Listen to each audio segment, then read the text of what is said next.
Es la primer placa. En 1999, en trenes urbanos viajaron 479,4 millones de personas.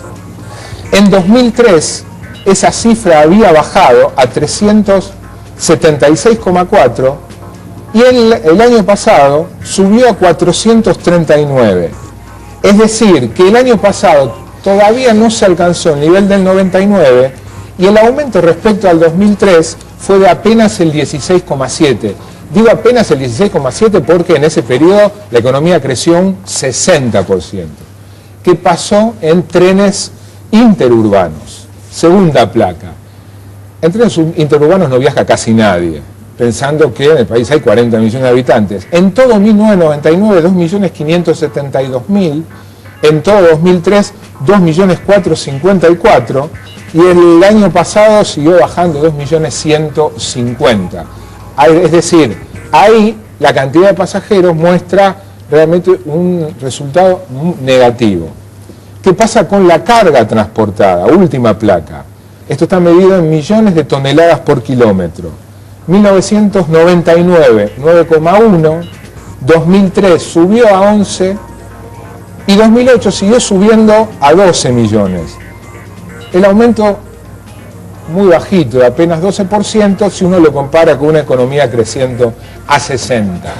Esto es más o menos la presentación que yo había hecho en enero. Es al día siguiente, el secretario de Transporte me llamó y dije, bueno, es un tema como para que discutamos. Por H o por B, la discusión se fue postergando. Acá estamos. Bueno, gracias por invitarme, más allá de las imágenes. Me parece que el primer punto es ver de dónde salimos, de dónde partimos. La Argentina, y te voy a tomar muy cortito para hacer una pequeña síntesis de recuerdo hacia todos los argentinos. Nosotros llegamos a tener 43.000 kilómetros de ferrocarril, llegamos a tener 160.000 obreros ferroviarios en el sistema y llegamos a tener 5.000 locomotoras. Eso era la Argentina pre-90. La Argentina post-90, ramal que para, ramal que se cierra y muchas cosas más, nos llevó a tener un sistema muy chiquito que tiene ferrocarriles metropolitanos, que prácticamente abandonó la estructura de los trenes interurbanos, se los regalaron a las provincias diciendo, hacete cargo, ahí está el gobernador de Río Negro peleando con su tren, Capitanich con su tren, etcétera, etcétera, y hubo una estructura de cargas mínima en todo el país, mínima. Para tener claro, en esa época de oro de los ferrocarriles de Argentina, nosotros transportamos casi el 40% de la carga nacional. Hoy transportamos el 4%. Del 40 al 4. Entonces, ¿a dónde pasó? ¿Qué es lo que nos pasó como país? Como país nos pasó que nos achicamos. Quizás una cosa que yo disiento contigo, es lo que un poco quería pelotear, es que yo creo que si nosotros no hubiéramos intervenido como Estado en el 2003 poniendo dinero, hoy no teníamos ferrocarriles. No es que teníamos esos números, no teníamos más ferrocarriles. El sistema iba a la destrucción. Hizo un pico en los 90, producto del coletazo de lo que venía, y después empezó destrucción, destrucción, destrucción. Se ponen recursos todos los años, desde el 2003 que se está poniendo recursos. Vos podés cuestionar, algunas cosas están mejor, otras están peor. Siempre el valor de la autocrítica es un elemento bueno. Pero lo cierto es que hoy tenemos un sistema en el área metropolitana que lleva casi 400 y pico de millones de pasajeros que si no lo podrían, tendrían otra forma de ir a trabajar. Tenemos un ferrocarril de cargas que está mejorando, un poquito más de lo que dice la estadística, mejorando, y en el cual un poco te voy a contar lo que estamos haciendo en términos de obras y de recursos. Y la última prioridad van a ser los ferrocarriles interurbanos, donde hoy, el otro día yo veía una nota que decían, se tarda mucho para llegar a Córdoba. Se va a tardar mucho porque la velocidad va a ser la del tren de cargas, porque no nos quedamos sin esos trenes. Y esa es la cruda realidad que hay que contar los argentinos. No hubiéramos tenido ferrocarril si no se hubiera puesto recursos y políticas sobre los ferrocarriles. Ahora, Juan Pablo, el compromiso del gobierno, el compromiso político, sí, o sea, la decisión política, por lo menos retórica, está desde 2003, desde la campaña de 2003. Pero por eso digo, el mostrar como un logro, que bueno, comparado con la nada, con la desaparición del tren, lo es. Ahora, el mostrar como un logro haber conseguido mantener vivos los ferrocarriles. No, tener, como vos decías, entre un 12 y un 20% más de pasajeros en casi todos los modos, sostener los ferrocarriles metropolitanos y que están en un plan de modernización. La gente puede sentir que unos ferrocarriles funcionan un poco mejor. Yo soy vecino del ferrocarril San Martín, no me lo cuenta nadie. Viajo en ese ferrocarril, mis pibes viajan en ese ferrocarril. Ese ferrocarril hace 4 años casi no existía, era un tren que pasaba a oscuras. Ese fue el que le quitaron la concesión.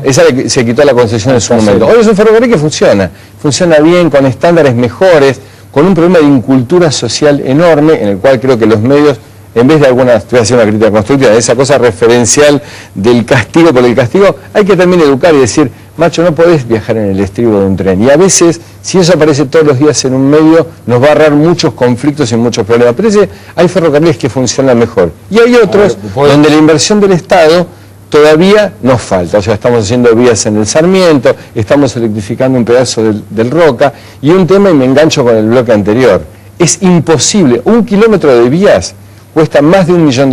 Esto es lo que la gente tiene que saber.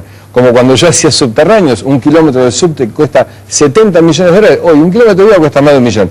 Es imposible hacerlo con flujo corriente. Entonces, estas medidas de no permitir que la Argentina salga de su canje para entrar en un modelo de negociación inteligente han trabado mucho de los procesos de inversión. Se licitaron muchas cosas de manera integral, que después cuando aparecía la oferta, el banco se retiraba porque Argentina estaba en otro, con el nivel de crisis que tuvo la economía, o sea, quedaron de la nada. Ver, ese argumento que vos estás usando es el mismo argumento que responde Mauricio Macri cuando se le señala los 10 kilómetros de subte por año. Con una diferencia, nosotros no prometimos cosas incumplibles. No, bueno, nosotros planteamos transformación. Te pongo un caso concreto. Los vecinos de esta ciudad han visto un tranvía en Puerto Madero. Yo ese tranvía, conozco un poco esta ciudad, he hecho mucha obra acá. Lo que queremos transformarlo en un tranvía que vaya y llegue, que vaya de Retiro y que lleve a la gente a La Boca. Tenemos todo armado. El banco que nos financia nos pide... El tranvía de Puerto Madero es indefendible. No, para. Si yo lo termino no es indefendible, es un medio de transporte. Por eso, es un medio de transporte. ¿Qué me dice el banco? Que no vamos a poner el nombre. Me da un crédito al 16%. Vos no me dejarías firmar un crédito al 16%, ningún argentino. ¿Por qué? Porque nosotros estamos todavía en ese punto donde no somos creíbles en términos de oferta. Los mismos tipos del banco me dicen, con canje de deuda determinado, esto está al 8 o al 9. Es un ejemplo práctico de esa discusión del Congreso de la que hablaba Agustín Rossi, donde hay mucha improvisación y mucha desprolijidad y mucha irresponsabilidad de algunos tipos que no gobiernan y que ni saben cómo son estas cosas. Pero estas cosas son así. Para poder construir muchos de estos ferrocarriles, que son obras monumentalmente grandes, hay que poner mucho dinero. Y para poner mucho dinero tenés que encontrar formas de cómo ese dinero te retorna o cómo ese dinero vuelve en inversiones que sabés que tienen tasas de recupero sociales nada más, muy bajas. Es dinero, por eso la estructura de subsidios, por eso tenés que subsidiar este sistema, es imposible, no hay ninguna ecuación económica para decirlo.